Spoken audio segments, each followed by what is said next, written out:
Hello friends, a very warm welcome to my YouTube channel SSC Exam Hack।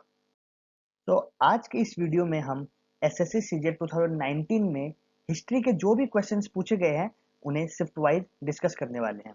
तो चलिए start करते हैं। Question number 1 जो कि 3 मार्च शिफ्ट 1 में पूछा गया था, वेटरन फ्रीडम फाइटर और social reformer and feminist Savitribai Phule held from which of the following states of India. देखिए सावित्रीबाई फुले एक सोशल रिफॉर्मर थी, तो वो किस स्टेट से बिलोंग करती थी? ऑप्शन है आपके राजस्थान, गुजरात, महाराष्ट्र एंड उड़ीसा। तो इसका आंसर है महाराष्ट्र। जो सावित्रीबाई फुले थी वे आपकी महाराष्ट्र की थी। तो चलिए हम सावित्रीबाई फुले के बारे में थोड़ा और पढ़ लेते हैं। देखिए सावित्रीबाई फुले के नाम से एक स्टैम्प भी लॉन्च हुआ था, जैसे कि आप देख सकते हैं, जो कि 1998 में लॉन्च किया गया था।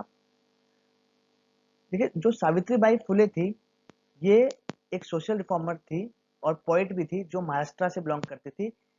इनके जो हस्बैंड है जिन्हें हम ज्योतिराव फुले के नाम से भी जानते हैं, वे भी अपने आप में एक बहुत बड़े सोशल रिफॉर्मर थे। चलिए अब थोड़ा अगर हम ज्योतिराव गोविंदराव फुले के बारे में पढ़ते हैं, जिन्हें हम ज्योतिबा फुले के नाम से भी जानते हैं।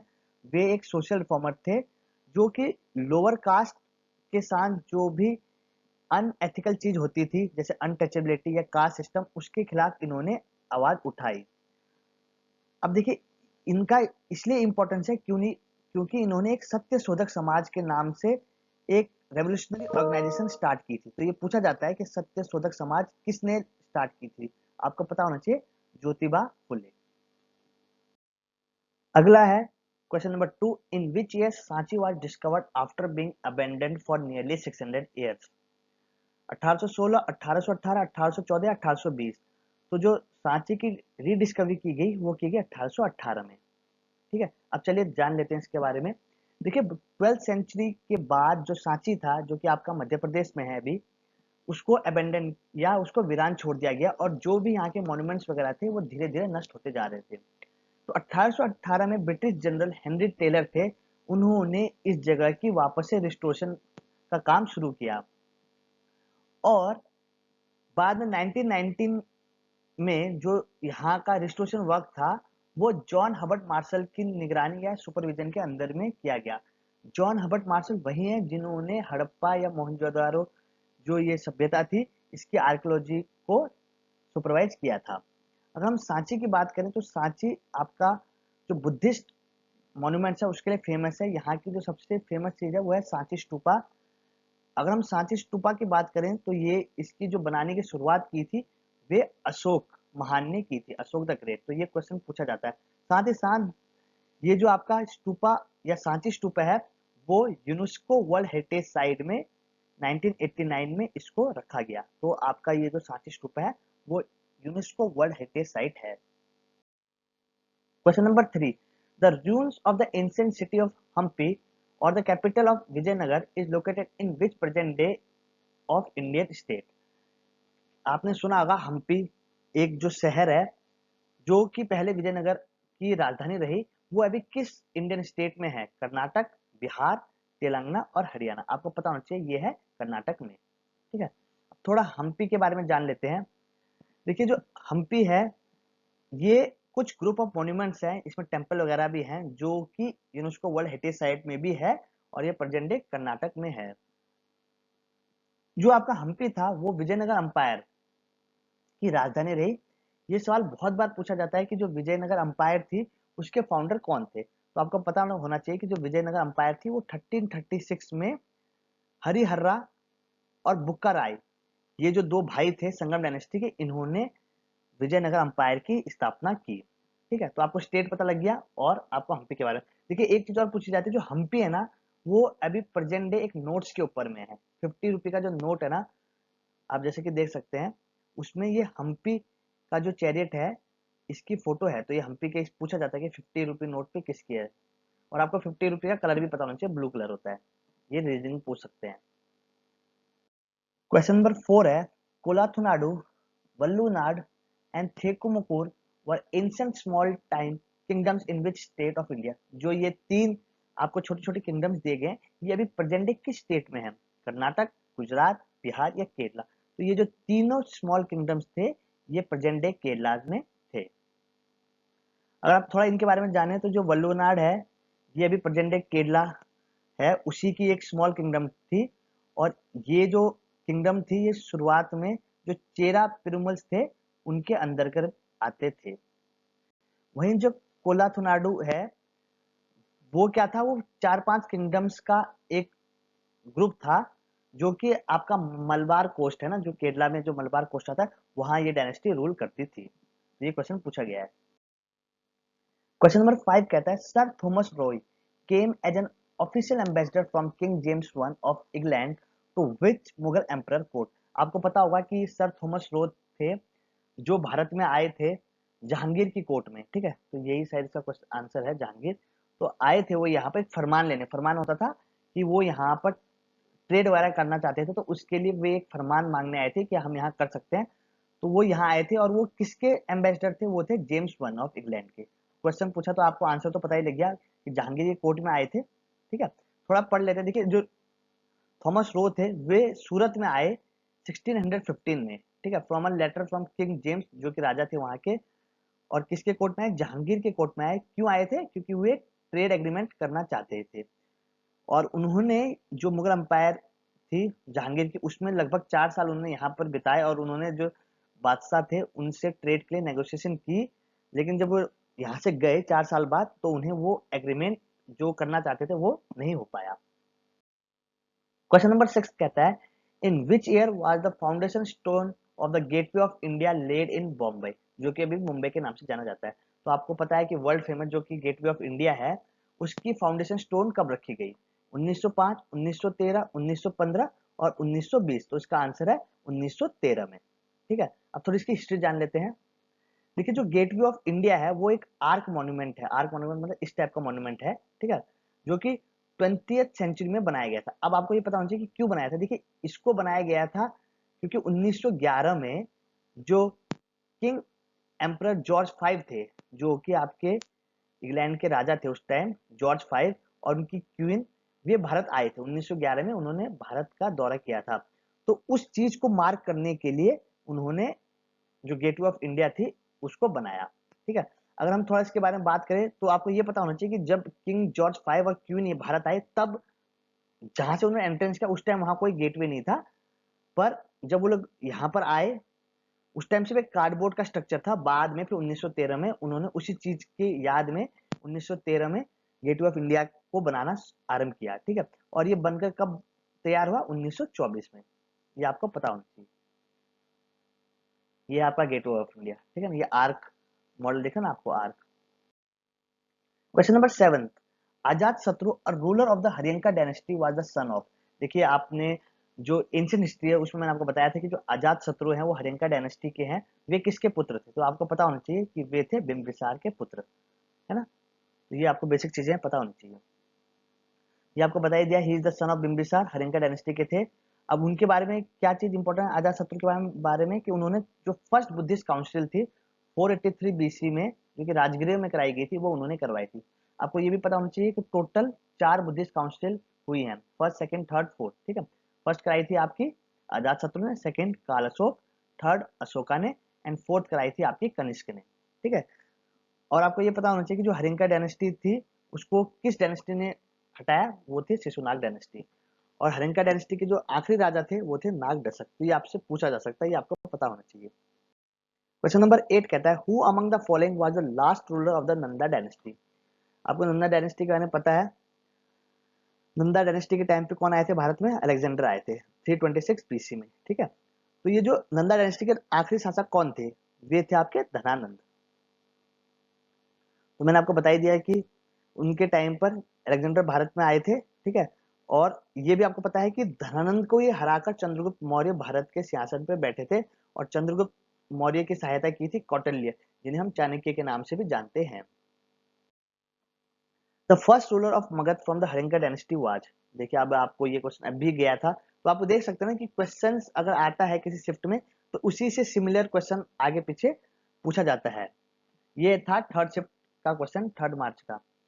तो हरिंका डायनेस्टी के फर्स्ट रूलर कौन थे, ये थे आपके बिंबिसार, ठीक है ना। क्वेश्चन नंबर 10 कहता है the Gupta ruler imposed a fine called dash which was a plough tax paid by every cultivator owing a plough. मतलब जो गुप्ता डायनेस्टी थी उस टाइम पर वहां के लोगों के ऊपर एक टैक्स लगता था खेती का, या आप कह सकते हैं कि वो जो हल रखते थे उस पर उन्हें एक टैक्स देना पड़ता था। उस टैक्स का क्या नाम था? हिरण्या, शुल्क, हल्ली वकरा और करा। तो आपको पता ही है हल जो कि प्लॉ भी कहते हैं, तो वही वाला था उनका कर, हल्ली वकरा। ठीक है, अब थोड़े टैक्सेस के बारे में देख लेते हैं जो कि गुप्ता डायनेस्टी में थे, पूछ सकता है, देख लीजिए। एक होता है कल्पिता। कल्पिता होता है सेल टैक्स, जैसे कि अभी आप हमारा सर्विस टैक्स, सेल टैक्स होता है ना, तो उस टाइम भी थे। हल्ली वक्र मैंने बता दिया, मतलब खेती या हल रखने के ऊपर जो टैक्स लगता।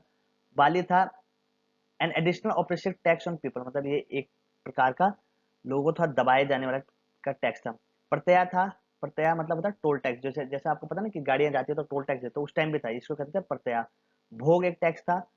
भोग का मतलब होता है कि कोई भी आप चीज बनाएंगे उसमें राजा का हिस्सा रहेगा। एक होती है भोगा। भोगा होता है जनरल ट्रिब्यूट, मतलब जनरल जो आपको दान वान देना उस टाइप का एक जनरल टैक्स था। भाग, भगकार, ये क्या होता था? दोनों का कॉम्बिनेशन था, भोग और भोगा का। भटा, भटा का होता था पुलिस टैक्स। चैट, चैट होता है सिक्योरिटी टैक्स। चर्सना होता था ग्रेजिंग टैक्स। हिरण्या होता था आपका tax on special produce taken in cash. ठीक है। उदक भाग होता है वाटर टैक्स, ये इंपॉर्टेंट है, ठीक है, उदक भाग होता था वाटर टैक्स।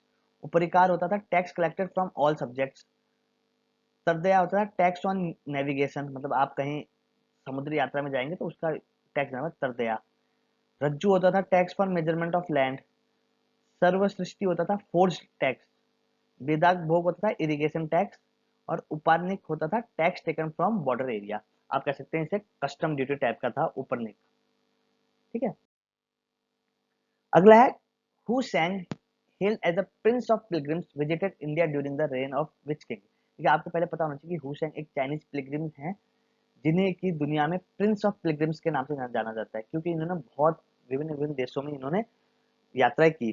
तो वे किस शासक के दरबार में आए थे? अशोक, विष्णुगुप्त, समुद्रगुप्त और हर्षवर्धन। मैंने आपको बताया था इसको वीडियोज में कि याद करने का तरीका हर्षवर्धन एच, हुसैन एच, तो ये आए थे हर्षवर्धन के कोर्ट में। ठीक है, चलिए अब मैं आपको कुछ इंपॉर्टेंट जो और ट्रैवलर्स हैं उनके बारे में भी बता देता हूं, क्योंकि उससे सवाल पूछे जाते हैं।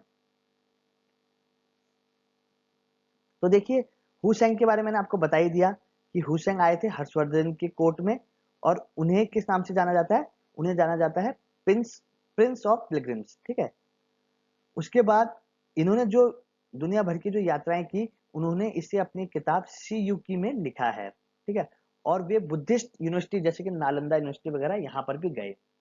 उसके बाद है आपके फाहैन। फाहैन भी एक चाइनीज पिलग्रिम थे जो कि आपके चंद्रगुप्त टू के दरबार में आए थे। ठीक है ना, तो इन्होंने जो भी गुप्ता पीरियड की जो भी प्रॉस्पेरिटी थी उसको बताया अपनी किताबों में। तो फाहैन आपको पता होना चाहिए चंद्रगुप्त टू के कोर्ट में आए थे। अल बरूनी, देखिए अल बरूनी पहले ऐसे इस्लामिक थे या विजिटर थे जो भारत आए थे, और ये आए थे मोहम्मद गजनी के साथ। आपको मोहम्मद गजनी पता है, जिन्होंने भारत पे खूब लूटपाट की थी। तो अल बरूनी किसके साथ आए थे? मोहम्मद गजनी के साथ। उन्होंने जो भी भारत में देखा, अल बरूनी ने उसे अपनी किताब किताब अल हिंद में लिखा है। तो ये क्वेश्चन पूछा गया है कि अल बरूनी की कौन सी किताब है? उनकी किताब है किताब अल हिंद। फिर है आपके इब्ने बतूता। देखिए इब्ने बतूता बहुत बड़े ट्रैवलर थे। ये एक्चुअली आपके इब्ने बतूता बिलोंग करते थे मोरक्को से, ये क्वेश्चन पूछा गया है। तो ये आए थे आपकी जो तुगलक डायनेस्टी है ना, सल्तनत पीरियड, उस टाइम पे आए थे, और खासकर ये रहे आपके मोहम्मद बिन तुगलक जो एक शासक थे, उनके दरबार में रहे इब्ने बतूता। तो ये भी पूछा जाता है, तो ये आपको पता होना चाहिए। क्वेश्चन नंबर 12 कहता है king Harshavardhana ascended the throne of Thaneshwar and Kannauj on the death of his brother. देखिए हर्षवर्धन जो कि वर्धन डायनेस्टी से बिलोंग करते थे, वो जब थानेश्वर या कि कन्नौज जो इनकी दो राजधानियां रही, उसकी गद्दी पे अपने भाई की मृत्यु पर बैठे। तो उनके भाई कौन थे? इंद्रवर्धन, सूर्यवर्धन, राज्यवर्धन और चंद्रवर्धन। तो ये थे राज्यवर्धन। ठीक है, अब आपको थोड़ा पता होना चाहिए कि जो राज्यवर्धन थे, जैसे ही वो गद्दी पे बैठे वर्धन डायनेस्टी की, उन्हें बहुत सारी प्रॉब्लम्स का सामना करना पड़ा, खासकर इन्वेजन हुए, उनके ऊपर हमले हुए। तो उनके ऊपर जो मुख्य जो हमले हुए, एक तो हुआ साका डायनेस्टी के, या हम कहते हैं जो शशांक थे, उन्होंने उन पर हमला किया और उनकी जो बहन थी राज्यश्री उस पर भी उन्होंने हमला किया, ठीक है। तो उसी चीज का बदला लेने के लिए राज्यवर्धन ने जो देवगुप्ता थे, जिन्होंने उनके आप कह सकते हैं कि बहन के जो हस्बैंड थे ग्रह ग्रहवर्मन, उसकी हत्या की थी देवगुप्ता। तो देवगुप्ता से बदला लेने के लिए वे उसके पीछे गए। उन्होंने देवगुप्ता को तो मार दिया, लेकिन जो देवगुप्ता के जो साथी थे शशांक, उन्होंने बाद में राज्यवर्धन को मार दिया और फिर उसके बाद वहां बैठे हर्षवर्धन, फिर बाद में हर्षवर्धन ने भी शशांक को मार दिया या उसका बदला ले लिया। क्वेश्चन नंबर 13 कहता है द गोल गुंबज, या इसे गोल गुंबज के नाम से भी जाना जाता है, जो कि मोहम्मद आदिल शाह का एक मौजूलियम है, वे किस शहर में है? इलाहाबाद, आगरा, दिल्ली, बीजापुर। देखिए बहुत बार आपने सुना होगा ये जो गोल गुंबद है ये है बीजापुर में, ठीक है ना। तो थोड़ा देख लेते हैं। देखिए जो मोहम्मद आदिल शाह थे वे इब्राहिम टू के पुत्र थे, ठीक है। और वे बैठे थे, जो वो थे बीजापुर की जो डायनेस्टी थी वहां पर ये लोग रहते थे। तो ये मोहम्मद आदिल शाह का ये जो मौजूलियम है बीजापुर, बीजापुर में गोल गुंबद, वो क्यों फेमस है? क्योंकि वो दुनिया का सबसे बड़ा डोम है उसके ऊपर, ठीक है। तो ये क्वेश्चन पूछा गया है कि वर्ल्ड का जो सबसे बड़ा डोम है वो कौन सा है, तो वो है गोल गुंबद। आप देख सकते हैं ये है, देखिए इसको डोम बोलते हैं, ठीक है, ठीक है ना। तो ये है बीजापुर में आपका गोल गुंबद। क्वेश्चन नंबर 14 कहता है which was the capital of Magadha before 4th century BC. देखिए जो मगध, जो आप कह सकते हैं साम्राज्य था, उसमें विभिन्न विभिन्न डायनेस्टीज ने रूल किया, चाहे आपकी हरिंका हो, शिशुनाग हो। तो अगर हम 4th सेंचुरी बीसी की बात कर रहे हैं तो उस टाइम यहाँ पर राज था हरिंका डायनेस्टी का। तो ये कह रहा है कि 4th सेंचुरी बीसी से पहले उसकी कैपिटल क्या थी? तो देखिए 4th सेंचुरी बीसी के आप स्टार्टिंग में कह सकते हैं, उससे पहले तो उनकी कैपिटल थी राजगिर, कि उस टाइम वहां रूल करते थे आपके इस डायनेस्टी के बिंबिसार, ठीक है ना। तो ये क्वेश्चन पूछा जाता है। अब थोड़ा देख लेते हैं। देखिए before 4th century BC Magadha was ruled by Bimbisara, जो कि हरिंका डायनेस्टी के फाउंडर थे, और उस टाइम इनकी कैपिटल थी राजगिर। पर 4th सेंचुरी आते आते जो मगध की जो राजधानी थी वो चेंज कर दी गई राजगिर से पाटलिपुत्र, और ऐसा किया था उदयन ने। उदयन कौन थे? अजातशत्रु के बेटे, और अजातशत्रु कौन थे? बिंबिसार के पुत्र। तो मतलब आप कह सकते हैं कि बिंबिसार से उदयन आते आते राजगिर से जो राजधानी थी वो पाटलिपुत्र में बदल गई थी। क्वेश्चन नंबर 15 कहता है the Harshacharita is a biography of Harshvardhan the ruler of Kannauj compose in Sanskrit by his court poet. आपको पता है कि हर्षवर्धन जो शासक थे उनकी एक उनके ऊपर मतलब एक पुस्तक लिखी गई जिसका नाम था हर्षचरित्र, जो कि संस्कृत में लिखी गई। तो वो किसने लिखी?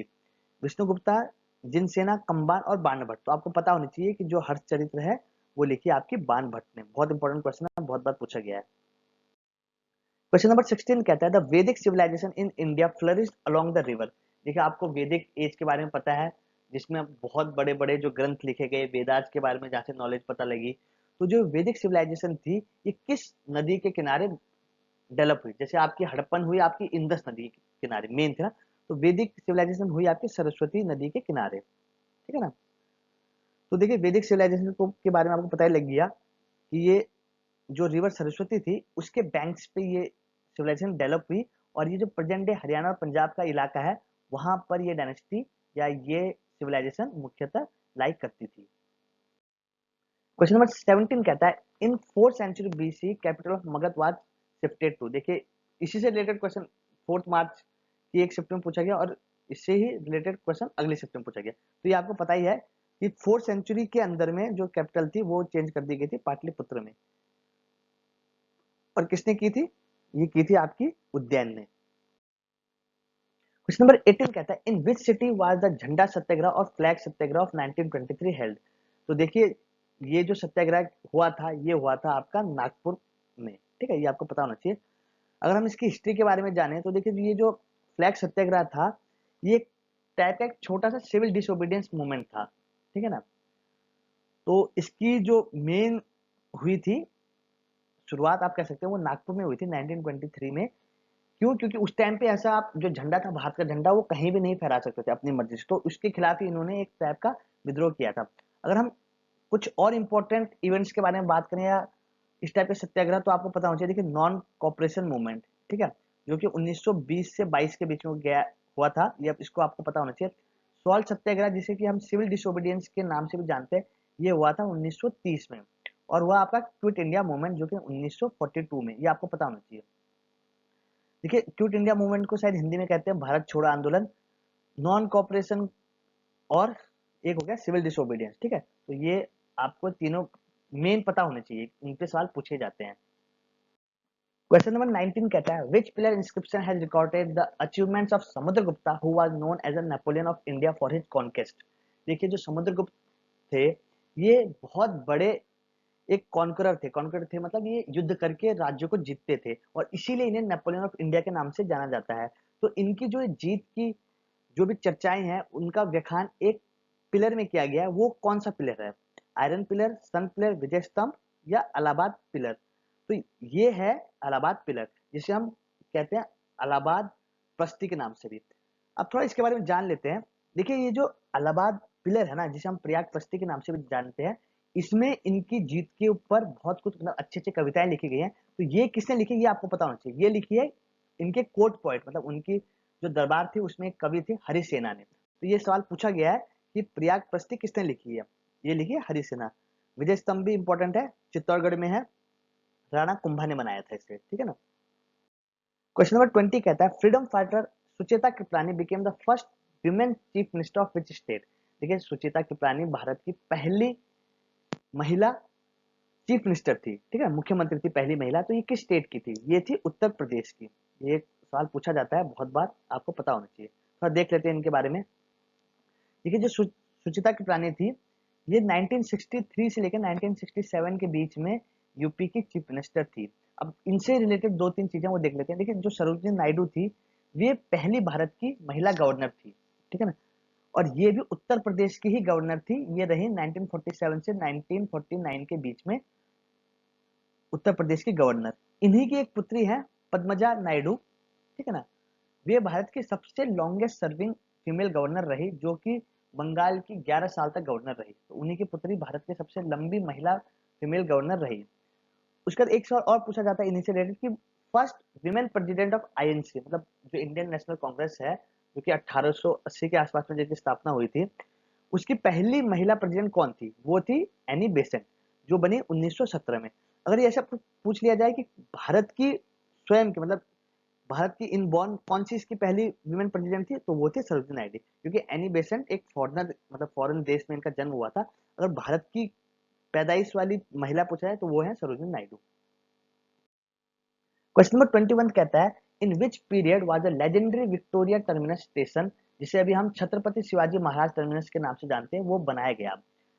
तो ये बनाया गया था 1878 से 1888 के बीच में। ठीक है ना। अगर थोड़ी इसकी हिस्ट्री के बारे में जान लेते हैं तो इसकी हिस्ट्री क्या है? अभी हम इसे जानते हैं छत्रपति शिवाजी महाराज टर्मिनस। ठीक है, और देखिए ये एक यूनेस्को वर्ल्ड हेरिटेज साइट भी है। बहुत अच्छी बात है। ये भारत का मतलब पहला आप कह सकते हैं कि ऐसा स्टेशन था जो कि यूनेस्को वर्ल्ड हेरिटेज साइट में रखा गया। अगर हम इसकी बात करें कि इसके आर्किटेक्चर की बात, तो इसे फ्रेडरिक विलियम स्टीवन ने बनाया था। ठीक है ना, और इसे 50 साल लगे थे बनने के लिए, जो कि 1887 में बनकर ये तैयार हुआ था। ठीक है ना, और 1887 में क्या हो गया था भारत को? क्वीन विक्टोरिया के शासन को 50 साल हो गए थे। ठीक है ना। क्वेश्चन नंबर 22 कहता है which of the following is an incorrect sequence of Mughal rulers? देखिए मुगल रूलर जो आपका बाबर से शुरुआत होती है उसका आपको सीक्वेंस पता होना चाहिए। तो सीक्वेंस पता ही है, बाबर, हुमायूं, अकबर, जहांगीर, शाहजहां और औरंगजेब। तो कौन सा गलत है? देखिए अकबर, शाहजहां, जहांगीर, ये गलत है, क्योंकि अकबर के बाद आए थे जहांगीर और जहांगीर के बाद आए थे शाहजहां। तो यह है आपका सही। ठीक है ना, बाबर, हुमायूं, अकबर, जहांगीर, शाहजहां, औरंगजेब, ये आपको पता होना चाहिए।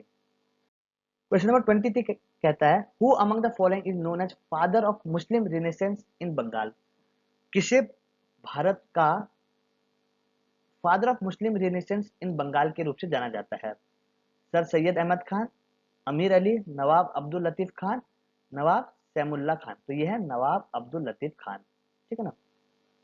तो ये जो अब्दुल लतीफ थे ये 19th सेंचुरी के एक एजुकेटर, एक शिक्षक के साथ साथ एक सोशल वर्कर थे जो कि बंगाल में थे। ठीक है, उन्हें जो नवाब की उपाधि दी गई वो ब्रिटिश द्वारा 1880 में दी गई। ठीक है, और वे ऐसे पहले मुस्लिम थे जिन्होंने भारत को मतलब मॉडर्न करने की नीतियों का पक्ष लिया था, और इन्हीं को ही भारत इन्हीं इन्हीं को ही फादर ऑफ मुस्लिम रिनेसेंस के नाम से जाना जाता है।